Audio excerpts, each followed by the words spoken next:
My name is Alyssa, and I'm a 34-year-old woman from Columbus, Ohio. 5 years ago, if you asked anyone who knew me, they would have told you I had the perfect life. I had a great job, a beautiful home, and a husband that everyone envied. But what they didn't see, what nobody knew, was what really happened behind our closed doors. When I married Daniel, I truly believed I was marrying my best friend. We were that couple that everyone called relationship goals. We traveled the world together, we laughed until our sides hurt, and we spent hours planning this big, beautiful future. At least, that's what I thought we were doing. The change started so slowly I almost didn't notice it. First, it was the small things. He stopped asking me how my day was. Then, he stopped looking me in the eyes when we talked. It felt like I was slowly, piece by piece, being erased from his world. And at first, I blamed myself for everything. I thought, maybe I'm not being supportive enough. Maybe I'm too emotional. I even wondered if it was because I had gained a little weight and maybe I just wasn't as fun as I used to be. I was convinced it was my fault. So, I tried everything to fix it. I planned romantic date nights. I initiated long, heartfelt talks. I even gently suggested we try therapy. But it felt like every time I opened my mouth to try and save our marriage, he just heard it as me complaining. He acted like I was the problem. One night, the feeling got worse. I came home from a long day at work and saw him on the couch, just laughing at something on his phone. It was a genuine, happy laugh, the kind I hadn't heard from him in months. My heart knew the truth before my brain even caught up, but I still had to ask. I walked over and said, "Who are you talking to?" He let out this annoyed sigh, as if I had just interrupted something incredibly important. He mumbled that it was just a coworker, but my gut, that feeling deep inside, was screaming at me that it wasn't just a coworker. In that moment, I wasn't even angry. I just felt empty. Days turned into weeks, and that emotional distance between us grew into a massive canyon. We were sleeping in the same bed,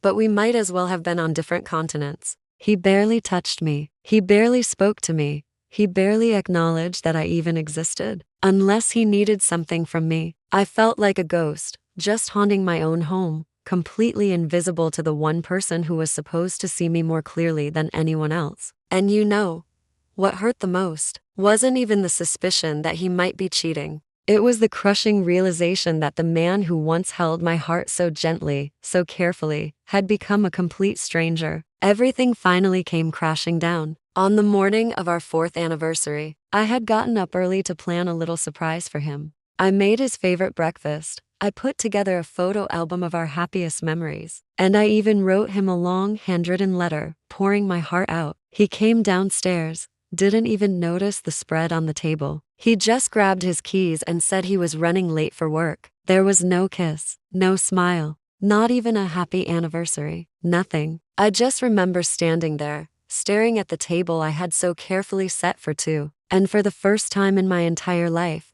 I felt completely and utterly in love. I cried the entire day, not just for him, but for me. I was crying because I finally saw the truth with painful clarity. I was fighting all by myself for a marriage that was supposed to be built by two people. A few days later, my suspicions were confirmed. I found the messages on his laptop, messages that proved he had been talking to another woman for months. They were flirting, laughing, connecting all the things he used to do with me. But the strange thing is, the betrayal wasn't what broke me. What truly shattered me was the realization that I had allowed myself to shrink, to become smaller and smaller, for so long, just to keep him comfortable. I had been sacrificing my own happiness to avoid rocking the boat. That night, I packed a small bag and drove to my sister's house. I remember just sitting in her living room, shaking and crying, feeling like my entire world had just collapsed around me. And then my sister looked at me and said something that I will never ever forget. She said, "Sometimes we stay in places where love used to live, just hoping it will come back.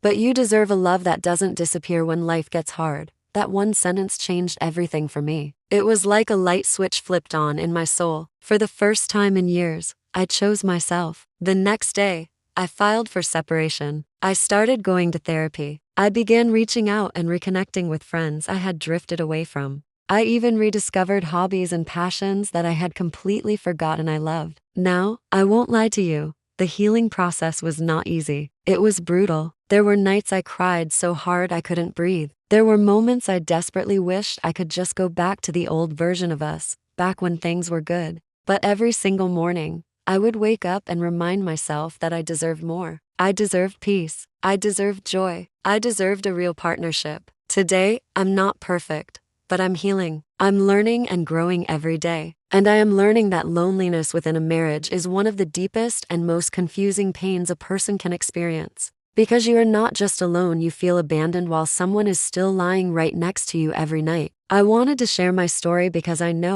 just know, there are so many other people out there living with this same silent, secret heartbreak. If that's you, please know you are not alone in this feeling. Thank you so much for listening to my story. I'd love to hear from you in the comments. Have you ever stayed in a relationship where you felt completely alone? What was the moment that made you finally decide to walk away? Or what is holding you back right now? Let's support each other. Don't forget to like and subscribe for more stories.